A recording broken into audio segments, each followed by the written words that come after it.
ఏది అయినా ట్రై చెయ్యి ఆచి చికెన్ మసాలా. ఆచి చికెన్ మసాలా. ఈ ఏడాది చరణ్ బర్త్డే మోర్ స్పెషల్ అంటున్నారు మెగా ఫ్యాన్స్. ముఖ్యంగా మెగా వారసుడింట వారసుడు అడుగుపెట్టిన తర్వాత జరుగుతున్న తొలి పుట్టినరోజు కావడంతో పాటు అప్కమింగ్ మూవీ అప్డేట్స్ ఫ్యాన్స్ లో హైప్ పెంచుతున్నాయి.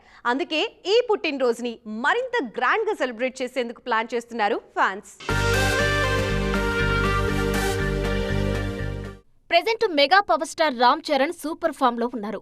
RRR తో వచ్చిన గ్లోబల్ క్రేజ్ చరణ్ ఇమేజ్ ను నెక్స్ట్ లెవెల్ కు తీసుకెళ్లింది. అందుకే గేమ్ చేంజర్ నిరాశపరిచిన చరణ్ క్రేజ్ ఏమాత్రం తగ్గలేదు.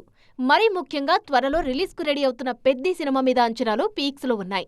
రంగస్థలం తర్వాత మరోసారి పెద్దితో అలాంటి ప్రయోగమే చేస్తున్నారు చరణ్. పక్కా రూరల్ డ్రామాగా తెరకెక్కుతున్న ఈ సినిమాలో ఆటోకూలిగా నటిస్తున్నారు చరణ్. గతంలో రంగస్థలం ఇండస్ట్రీ హిట్ గా నిలిచింది. ఇప్పుడు మరోసారి పెద్దితో అదే మ్యాజిక్ రిపీట్ అవుతుందన్న నమ్మకంతో ఉన్నారు అభిమానులు. రీసెంట్ గా పెద్ది సెట్ లో జరిగిన ప్రమాదం ఫ్యాన్స్ ను కాస్త కలవరపెట్టినా చరణ్ మళ్లీ షూటింగ్ లో జాయిన్ అవుతున్నారన్న అప్డేట్ తో ఫ్యాన్స్ ఊపిరి పీల్చుకున్నారు. బర్త్డే సందర్భంగా రిలీజ్ అవుతున్న టీజర్ ను గ్లోబల్ రేంజ్ లో ట్రెండ్ చేసేందుకు ఆల్రెడీ ప్లాన్ రెడీ చేశారు.